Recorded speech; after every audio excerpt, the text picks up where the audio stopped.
अस्सलाम वालेकुम। इस वीडियो में आप जानेंगे मैदे के लिए 15 बेहतरीन ग़िज़ाएँ कौन सी हैं जो ना सिर्फ मैदे की तेज़ाबियत को ख़त्म कर सकती हैं बल्कि मैदे से जुड़े तमाम मसाइल का मुमकिना हल भी हो सकती हैं। तो चैनल पर नए हैं तो चैनल को सब्सक्राइब कर दें, वीडियो को लाइक करें और एंड तक वॉच करें ताकि आप तमाम मालूमात से मुस्तफ़ीद हो सकें। मैदे के लिए मुफीद ग़िज़ाएँ। नंबर 1, मसवाक करने से मैदा कवी होता है।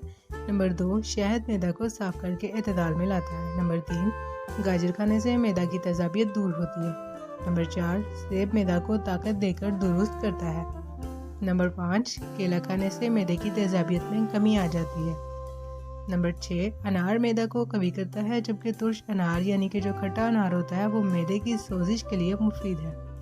नंबर 7, कद्दू, बेर, आड़ू और खीरे मैदे की तेज़ाबियत में मुफीद साबित होते हैं। नंबर 8, करेला और बैंगन मैदे को मजबूत बनाते हैं। नंबर 9, फालसा और मेथी मैदे के लिए मुफीद हैं। नंबर 10, पानी में खजूर भिगोकर इसका पानी पीना मैदा और आंतों के ज़ख्म और सोजिश के लिए बहुत मुफीद है।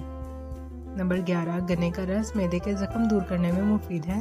नंबर 13, मुनक्का के बीज मैदे की इस्लाह करते हैं। नंबर 14, पपीता बदहज़मी के लिए बहुत मुफीद होता है। मगरबी अफ्रीका में पपीता मैदे के अल्सर के लिए कुदरती इलाज तस्वुर किया जाता है। नंबर 15, अदरक मैदे की तेज़ाबियत को ख़त्म करता है।